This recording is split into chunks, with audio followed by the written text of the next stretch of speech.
In a luxurious Raleigh restaurant, Deborah, a quiet waitress with a hidden passion for music, finds herself thrust into a confrontation with Leonard Grayson, a wealthy entrepreneur known for his arrogance. When Leonard mocks her with a request to play the piano, it seems like just another attempt to belittle her. But Deborah, carrying dreams of becoming a musician, refuses to back down. As she plays a soulful piece on the piano, she transforms the room's energy, turning mockery into admiration. Her music becomes a powerful declaration of resilience, proving that true talent cannot be hidden. The calm of a Friday night in La Fontaine, a luxurious restaurant tucked away in Raleigh, North Carolina, was interrupted by the arrival of Leonard Grayson, a wealthy entrepreneur known for his sharp tongue and even sharper arrogance. With every step he took, the air seemed to shift, his presence demanding attention from the moment he walked through the door. He was the kind of man who thrived on the discomfort of others, always looking for ways to assert his superiority. As he entered, the chatter of the guests and the quiet hum of the jazz piano playing softly in the corner continued. But there was a subtle tension in the room that now danced in the air. In the midst of this growing spectacle was Deborah, a young waitress who moved quietly between the tables, her every action unnoticed by most, as she expertly balanced her trays and offered polite smiles to the guests and the people around her. She was just another face in the background of the evening, a worker in the shadows of the luxurious establishment. Yet, beneath her composed exterior, there was something far deeper at play, an undeniable passion for music that pulsed through her veins. Her love for the piano was her secret, one that she had nurtured since childhood in her small, humble home in South Carolina. While others her age ran freely in the fields and playgrounds, Deborah had spent her time with the piano, teaching herself to play everything from the latest pop songs to the complex pieces of classical music. It wasn't always easy. Her life had been one of quiet sacrifices and working long hours to make ends meet. La Fontaine had become more than just a job to her, it was a means to an end. A stepping stone toward the dream that always felt just out of her reach, a dream of one day attending a music academy, to pursue her art and step into a world where music was more than just a hobby, but a calling. Deborah, in all her quiet grace, had learned how to carry her dreams in the silence of her heart, keeping them hidden from the world around her. But when Leonard entered her world, everything changed. As Leonard settled into his seat with his entourage, his gaze quickly locked onto Deborah. There was something about her, something that irked him, but also intrigued him. Leonard, always in control, always the one making people feel small, couldn't resist the urge to toy with her. As Deborah approached his table with a soft, polite smile, Leonard leaned back in his chair with a smirk and remarked about her name tag, suggesting with a sly grin that she must have some hidden talents. His words were laced with sarcasm, a calculated jab that was meant to belittle her. Deborah, ever the professional, didn't react. She gave a polite nod and moved on. But she could feel the weight of his gaze follow her as she went about her duties. Leonard was watching her, sizing her up, biding his time. His companions laughed softly at his comment. Fully aware of the power dynamics at play, Deborah could feel the tension in the air. But she kept her composure. She had learned long ago to bury her emotions beneath the surface, to keep her focus on the task at hand, even when people like Leonard tried to disrupt her peace. As the night wore on, Leonard's attention remained fixed on Deborah, his eyes never leaving her. He waited for the perfect moment. And it came when the atmosphere in the restaurant grew heavy with the weight of expectation. Leonard, with his usual arrogance, saw his opportunity to strike. He called out to Deborah, his voice loud enough for everyone to hear. "Why don't you play the piano for us? I'm sure you have some hidden talent we should all see." His tone was mocking, and his words intended to expose her for what he assumed she was, a mere waitress. No more, no less. The room fell silent for a moment, as if the entire restaurant held its breath. Deborah's heart raced, her pulse quickening as the pressure mounted. She had faced many challenges in her life, but this felt different. The mocking nature of Leonard's challenge stung, and she could feel the eyes of every guest in the room on her, waiting for her to either crumble or rise to the occasion. The weight of their judgment hung in the air. And for a brief moment, she questioned her worth.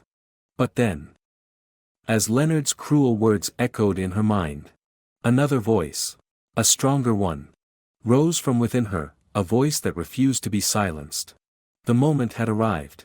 Leonard, with a smug grin that dripped with condescension, sneered at Deborah and demanded she play the piano, fully expecting to make a fool of her in front of everyone.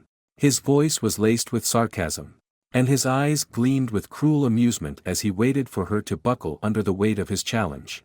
Deborah stood there for a moment, frozen, her heart pounded in her chest, her fingers trembling slightly. His mocking tone hung in the air like a cloud of smoke, suffocating her for a moment.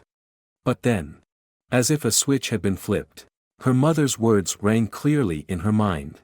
Words that had always guided her through moments of doubt: never let anyone make you small. A surge of quiet strength washed over Deborah. It wasn't just about Leonard, it was about proving to herself that she could rise above the petty mockery of those who didn't see her worth. She took a deep breath and walked toward the grand piano in the center of the room. The spotlight now fixed solely on her. As her fingers brushed against the smooth ivory keys, the room fell into an almost unnatural stillness. It was as if time itself paused in anticipation. She closed her eyes, letting the music flow from her soul. The soft notes of Clair de Lune resonating with every emotion she had long carried within her. With each stroke of the keys, Deborah poured herself into the music, her hopes, her struggles, and the quiet dreams of a life she'd always wanted.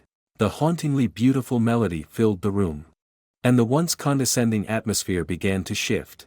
The snickers, the glances, and the judgment of the crowd all seemed to fade into the background as the power of her music took center stage.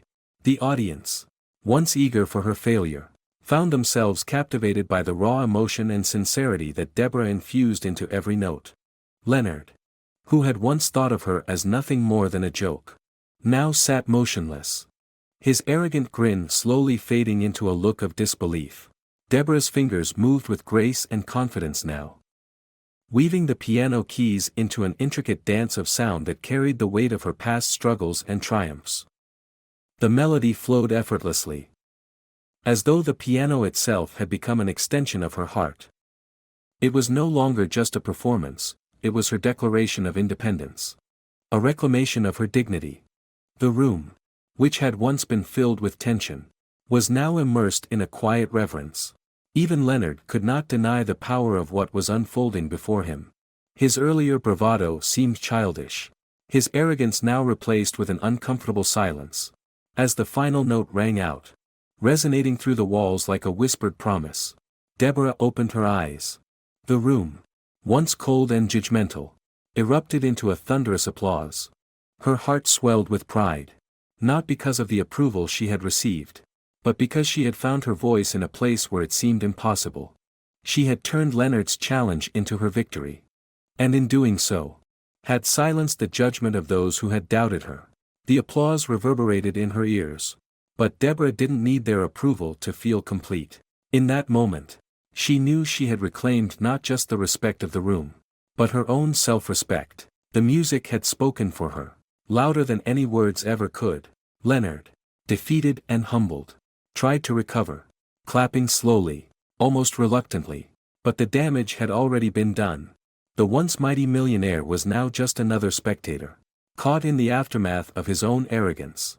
Deborah stood tall, feeling the weight of the moment settle within her chest. She had done more than just prove Leonard wrong, she had proven to herself that she was worthy, that she could rise above the judgment of others. As the applause died down, the crowd began to disperse, but Deborah remained at the piano for a moment longer. She had won not just the battle with Leonard, but the battle within herself. As Leonard and his group slowly exited the room, their awkward silence filled the space where arrogance had once thrived. Deborah stood there, her heart racing, but her soul felt at peace. She didn't need to say anything, the music had already spoken for her, louder than any words ever could. The tension that had consumed the evening melted away, replaced by an overwhelming sense of accomplishment. The mockery, the judgment, the attempts to belittle her, all of it had evaporated in the wake of her powerful performance. The crowd, once cold and dismissive, now regarded her with newfound respect. As Leonard's footsteps grew fainter, Deborah felt a warmth spread within her. The evening had transformed from one of humiliation to one of quiet triumph. The judgmental glances she had once received were replaced with admiring looks, and whispers of awe began to ripple through the room. Deborah had done what no one expected, she had stood tall in the face of ridicule. And in doing so, she had claimed something far more valuable than any applause, her dignity. It was then that she noticed the music producer who had been quietly watching from the back of the room. He approached her with a smile, his eyes reflecting both admiration and interest. Without wasting a moment, he introduced himself and expressed his admiration for her performance. His words were genuine, and there was no trace of the mockery that had once filled the air. He offered her a chance to record a demo, a small but significant step toward the dream she had nurtured for so long. Deborah's heart soared at the prospect. The doors that had once seemed closed to her now seemed wide open. And she knew in that instant that she was on the cusp of something greater. In that fleeting moment, Deborah understood the true meaning of strength. It wasn't found in the moments of victory or in silencing those who doubted her. It was found in staying true to herself, in choosing to rise above the noise and follow her passion with an unwavering belief in her worth. The fear that had once held her back had melted away, replaced by a sense of purpose and clarity. She had proven that no matter how fierce the opposition, staying authentic to who you are is the key to overcoming adversity. Her message was simple, yet profound: don't let fear or doubt hold you back. Life would never be without its struggles. The road ahead would undoubtedly be tough. But Deborah had learned that the only way forward was to embrace who she was and the gifts she possessed. If she could stand firm in her truth, the world would eventually take notice. And even if the world didn't, she would have everything she needed within herself to forge ahead. As the night drew to a close and the room slowly emptied, Deborah lingered for a moment longer, taking in the atmosphere she had changed. Her journey was far from over.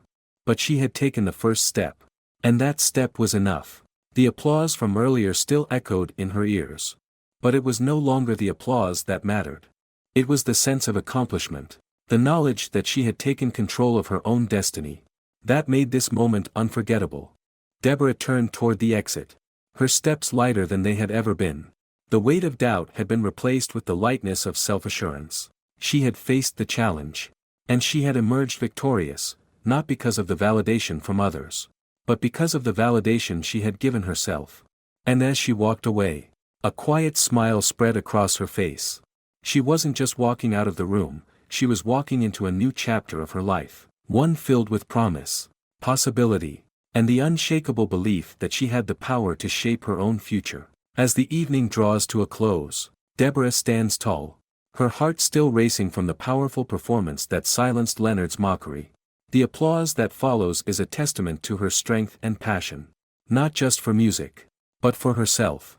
Leonard and his companions leave, their arrogance replaced by discomfort, while Deborah's confidence blooms in the newfound respect of those around her. With a call from a music producer offering her a chance to record, Deborah's dreams feel closer than ever. She's learned that staying true to herself is the greatest victory of all.